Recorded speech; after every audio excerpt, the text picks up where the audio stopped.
poser bëggoo ma lay poser question mais naa la poser question. te duma tontu tamit.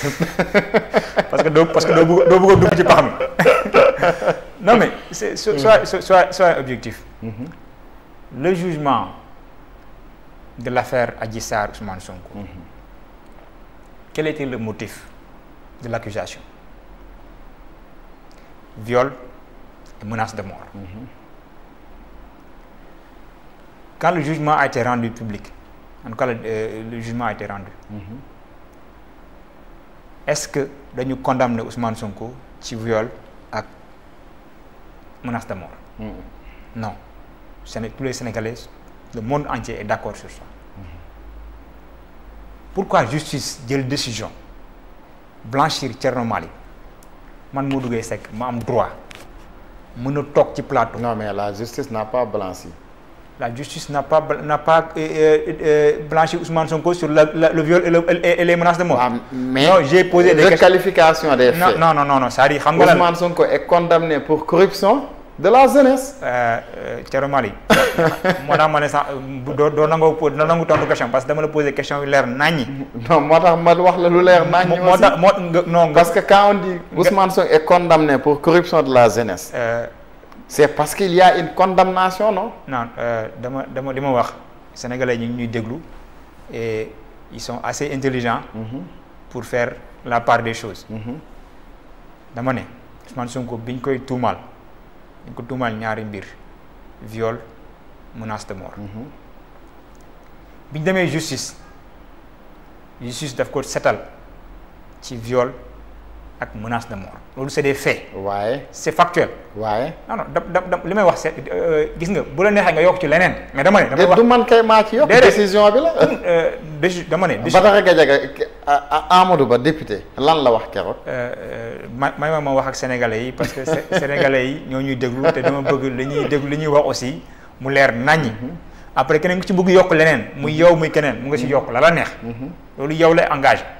parce que léegi dem nañ sax ba dañuy bañ sax nit ñi commentaire lu décision boobu. non décision bi dama ne liñ ko doon toppee yoon moo ko ci setal léegi li xew nga bëgg koo layal yow fi mu toll nii mooy la Badara Gadiaga waxoon ci moom Badara Gadiaga bañ mu ngay layal noonu moom moo taxaw ne moom xamul luy requalification yow mi koy jéem a layal fi mu toll nii kooku ngay jéem a layal moo toog ci plateau boobu noonu ne moom mësul xam luy requalification ak lan mooy corruption de jeunesse boo waroon fii ci mbedd mi fii ni sénégalais yi nga laaj leen luy corruption de jeunesse jur boobu lu ko 99% quasiment des sénégalais pour ne pas dire 100% des sénégalais di doo ko dégg di kam luy loolu dafa taal réew mi c'est normal yi il faut ñu fàttali ko loolu ngay wax nii di ko junj dafa taal réew mi parce que sénégalais yi dañ leen doon xaar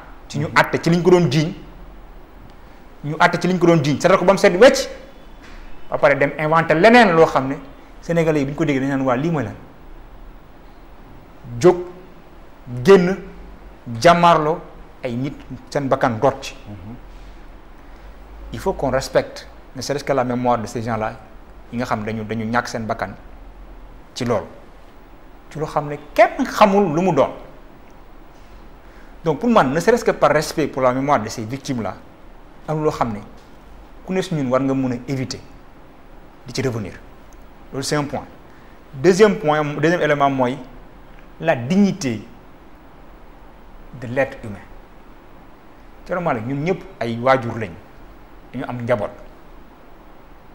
am ay doom am ay soxna kenn su ñun moo tax ma ne sànq lépp looy def na nga ko natt ci sa bopp ba pare looy tax ci kaw der nit bu ngay solal mu ngay solal natt ko sa bopp ba pare kan su ñun moo bëgg nga am jafe-jafe ak nit pendant des années mu secouer quasiment sa famille secouer la république ba ay nit dee ci ba léegi loolu leeraguñ ko ñu setal la ba pare malgré que tribunal setal la ay nit bëgg a toggaat ci plateau di remuer encore le couteau dans la plaie di rappeler des souvenirs yoo xam ne kenn su ñun bëggul pour le simple plaisir de faire mal loolu dañ ko war a bañ ñun ñëpp et je répète encore la presse en premier lieu parce que Thierno, vous devez refuser d'être une presse de faits divers. On vous a reproché depuis des années maintenant d'être une presse de faits divers.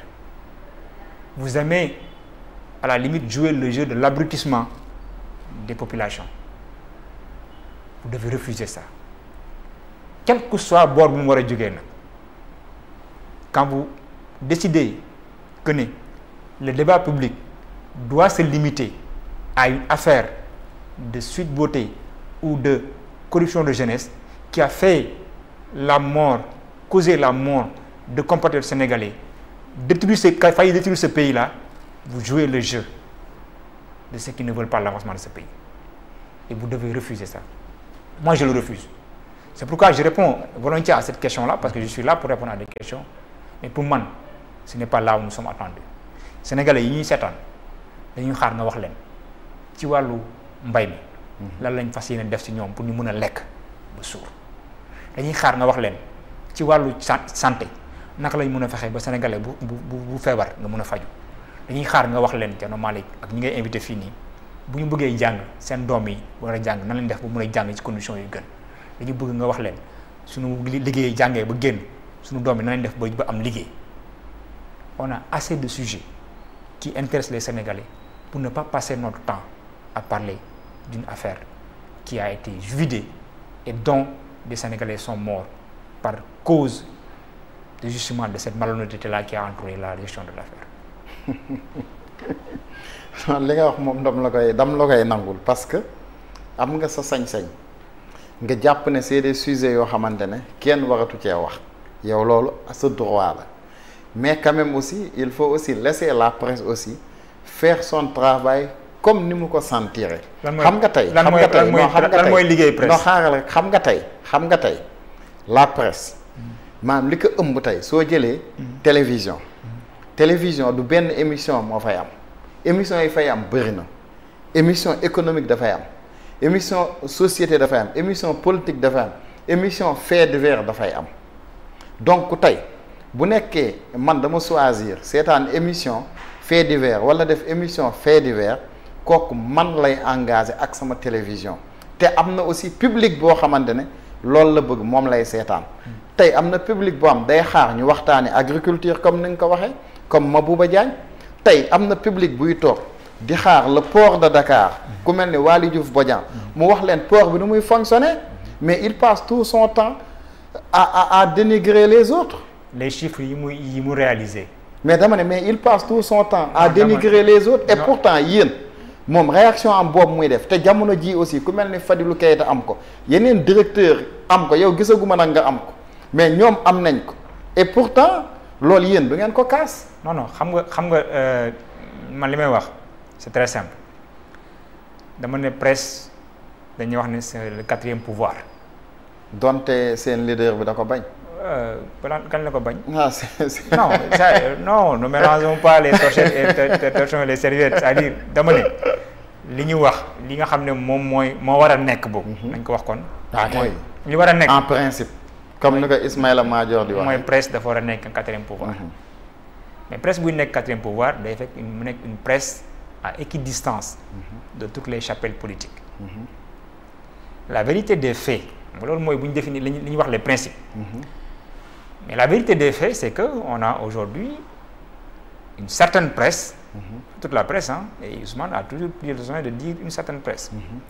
Boo xam ne dafa jël position assumée far fii wala far fële loolu ku ko def mais yaa génne sa bopp ci pouvoir bi nga waroon am yaa ko dindi sànni donc lu la ca fekk da nga koy assumer.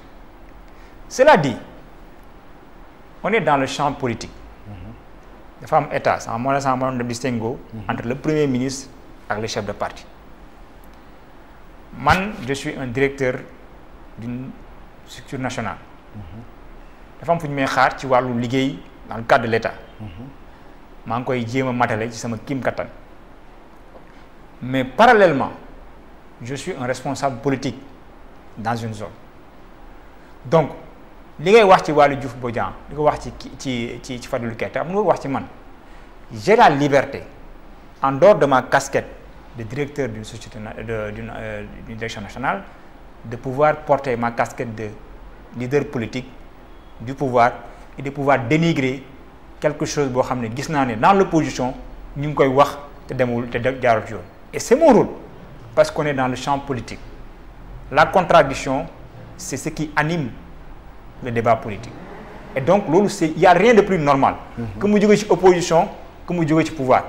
Ce que par contre qu'il faut qu'on évite, c'est que contradiction boobu noonu mu viré ci animosité wala muy dem ci débat yoo xam ne amulul njëriñ en fait suñu économie. Man fu laa doon waxee sànq dama ne Waly Diouf Bodiang bu waree débattre wala je prends Babou ak Ndour ñu war a débattre par exemple sur des questions de monnaie sur finance sur ça mais loolu ça c'est intéressant même bu dee koy kaañoo naan coxeur la mais voilà au moins ndaanaan la nag on discute de choses non ndaanaan waaye Pape Malick Ndour ndaanaan la laisse tomber ba rapport yi génnee sonnal na leen c'est-à-dire au moins on pose des sujets yoo xam ne sénégalais bi lambda bi mën na si jëlee dara loo xam ne dina ko jëriñ foofu laa woote man kenn waxul ne bu kenn challenger wante au contraire dañu bëgg ñuy challenger parce que on a besoin d'une opposition. léegi ñu avancer le premier ministre Ousmane Sonko su la neexee nag nga ne le leader du PASTEF mais Ousmane Sonko dañu koy dégg mais day attaquer ñëpp du bàyyi kenn. magistrature presse ñeneen ñoom mujjee wax sax ne leen ay fumier lañ société civile.